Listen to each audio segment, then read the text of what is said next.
सभी को मेरी ओर से प्रणाम। आज की इस वीडियो में हम अपने घर में नित्य पूजा में किस प्रकार दीप प्रज्वलित करेंगे, दीपक से जुड़ी हुई अद्भुत जानकारियों को मैं क्रियात्मक रूप से, प्रैक्टिकल रूप से आप सभी को दिखाने का प्रयास करूंगा। गत पूर्व में मैंने एक वीडियो बनाई थी दीपक जलाने की विधि के विषय में। आप लोगों का अत्यधिक स्नेह प्राप्त हुआ।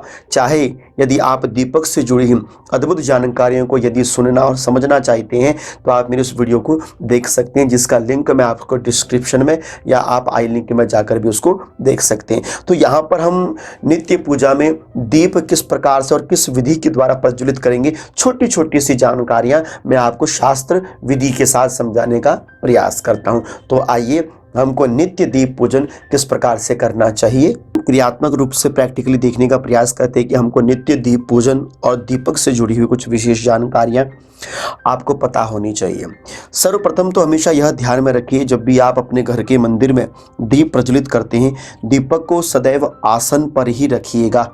बिना आसन के दीप प्रज्वलित नहीं करना है, क्योंकि शास्त्र कहता कालिका पुराण कि न चैव स्थापयेत् दीपम साक्षात भूमौ कदाचनम। दीपक को कभी भी पृथ्वी पर नहीं रखना चाहिए। ये छोटी सी जानकारी है किंतु बड़ी विशेष है। प्रथम तो यह जानकारी रखिएगा कि दीपक को सदैव किसी न किसी पात्र पर, जैसे मैंने यहाँ पर पात्र रखा है, उसी पात्र में दीपक को रखिएगा। और दीपक से जुड़ी हुई दूसरी जानकारी आपने यह रखनी है कि आपके पास दीपक जैसा भी हो, भले आपके पास ये लंबी बाती का दीपक हो अथवा ये खड़ा दीपक हो जिसमें खड़ी बत्ती जलती है, आपने ऐसा मन में विचार नहीं रखना कि हमको खड़ी बत्ती का ही दीपक रखना है। ऐसा शास्त्र में कहीं ऐसा विधान उल्लेख नहीं है कि आपने इसी प्रकार का दीप प्रज्वलित करना चाहिए। किंतु अधिकतर जो दीपक प्रज्वलित किया जाता है वो लंबी वाली दीपक का प्रयोग किया जाता है। किंतु आजकल घरों में ऐसे दीपक है खड़ी बत्ती वाले, तो आप ऐसी खड़ी बत्ती का भी प्रयोग कर सकते हैं।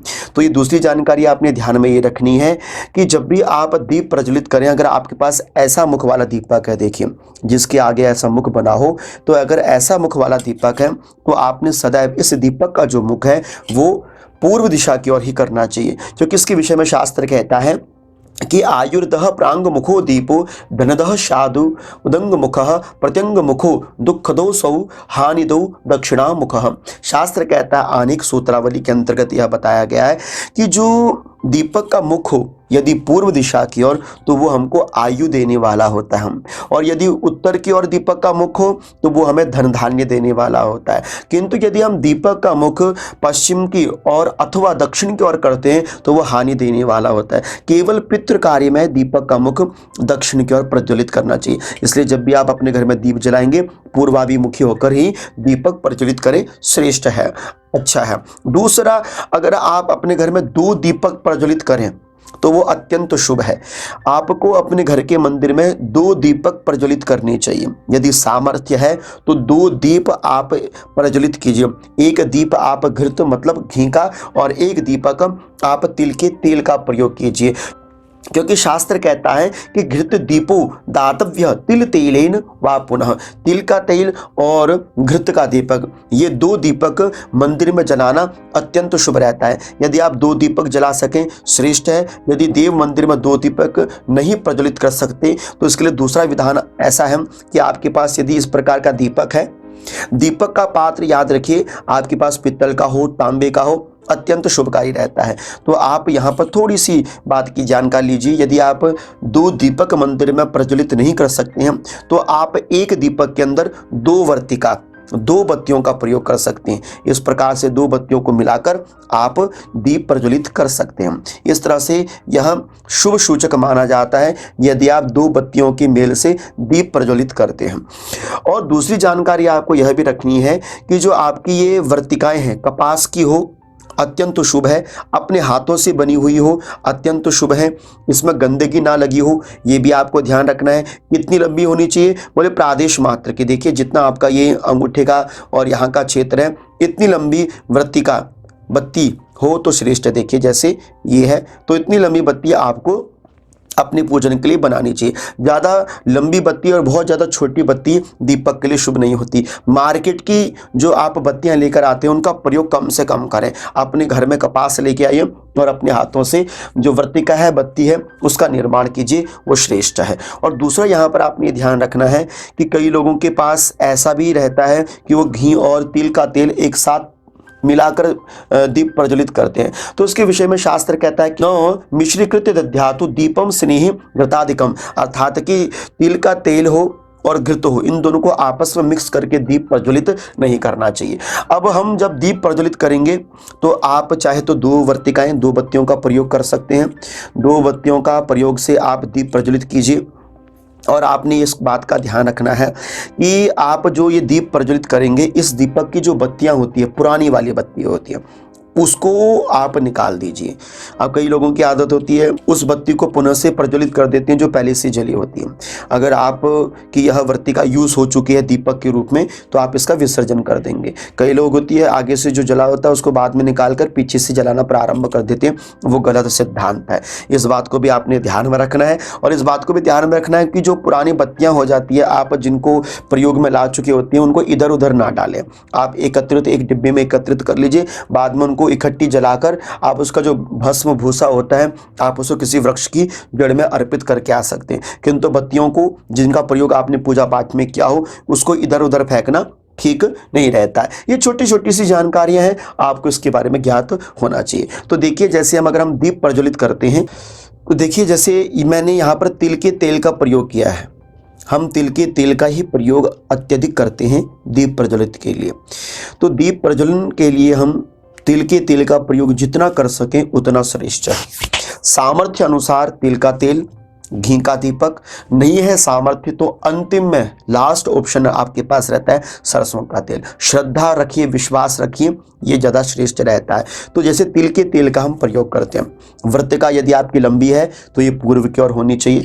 और दीपक को जब आप प्रज्वलित करें तो आप यदि मंत्र के साथ करें तो अत्यंत श्रेष्ठ है। मंत्र आप कह सकते हैं, ओम दीपो ज्योति परम ब्रह्म, दीपो ज्योतिर्जनार्दनः, दीपो हरतु मे पापम, साक्षी दीप नमोस्तुते। आप यहाँ पर यदि पूरा मंत्र नहीं पढ़ सकते तो आप सूक्ष्म मंत्र कह सकते हैं, ओम दीपनाथ नारायणाय नमः, अथवा कह सकते हैं दीप ज्योतिषे नमः या साक्षी दीप नमोस्तुते आदि सूक्ष्म मंत्रों का प्रयोग कर सकते हैं। उसके उपरांत जब आपने दीप प्रज्वलित कर लिया तो दीपक को प्रज्वलित करने के बाद अब सर्वोपचारार्थी आपने दीपक में तिलक लगाना चाहिए। आप इस तरह से दीपक में तिलक लगा दीजिए। दीपक में तिलक लगाने के उपरांत आपके पास पुष्प हो तो आप दीपक में इस तरह से पुष्प अर्पित कर दीजिए। और पुष्प अर्पित करने के उपरांत अपने हाथों को धो लीजिए, क्योंकि शास्त्र कहता है कि दीप पूजन करने के उपरांत अपने हाथों को प्रक्षाल्य कर लेना चाहिए। दीपम स्पृष्ट्वा तु यो देवी मम कर्माणि कार्येत तस्यापराधा द्वे भूमौ पापम प्राप्नोति मानवः। दीपक को छूने के बाद या स्पर्श करने के बाद जो अपने हाथों को नहीं धोता है वो पाप का भागी होता है। इसलिए जैसे दीप प्रज्वलित कर लीजिए तो अपने हाथों को आप प्रक्षाल्य कर लेंगे। अब आप यहाँ पर ध्यान दीजिएगा कि यदि आप तेल का प्रयोग कर रहे हैं, दीपक में तिल के तेल का प्रयोग कर रहे हो, तो तेल दीपस्तु वामतः, जो तिल का तेल हो अथवा कोई भी तेल का आप दीपक जला रहे हो वो देवताओं के बाएं हाथ में रखना चाहिए। यदि आप अपने घर में घी का दीपक प्रज्वलित कर रहे हो तो घृत दीपो दक्षिणः स्यात्, तो देवताओं के दाहिने हाथ में घी का जलता हुआ दीपक रखना चाहिए। दीपक की लौ सदैव देवताओं की ओर होनी चाहिए, इस बात का ध्यान रखिए। किंतु यदि आपका मंदिर पश्चिम की ओर है तो आपने दीपक का मुख सदैव उत्तर की ओर ही रखना है अथवा पूर्व की ओर ही रखना चाहिए। ये छोटी सी बात आपको सदैव ध्यान में रखनी है। दीपक से जुड़ी हुई एक और जानकारी मैं आपको बताऊं कि कई लोग दीपक में बहुत ज़्यादा तेल भर देते हैं, जो तेल नीचे गिरने लग जाता है। कई लोग बहुत कम तेल भरते हैं, कंजूसी टाइप में कि आप लगा सकते हो। तो दीपक में तेल सदैव इतना भरिए कि आपकी पूजा होने के उपरांत ही वह दीपक कुछ क्षणों के लिए जलता रहना चाहिए। हमारी पूजा पूरी होने के बाद भी वह दीपक प्रज्वलित रहना चाहिए। इतना घृत या अथवा इतना तेल आपने अपने दीपक में डालना चाहिए, 1-1.5-2 घंटा तक प्रज्वलित रहे, इतना आपने ध्यान में रखना है। और इस बात का भी ध्यान रखिएगा जब आप दीप प्रज्वलित कर रहे हो तो दीपक की जो बत्ती इतनी मोटी नहीं होनी चाहिए कि उसमें बहुत ज़्यादा लौ निकल रही हो। इसके विषय में शास्त्र कहता है कि नेत्रालाद करह साचिर दूरताप विवर्जितः शोषिकः शब्द रहितो निर्धूमो नाति वस्वकः।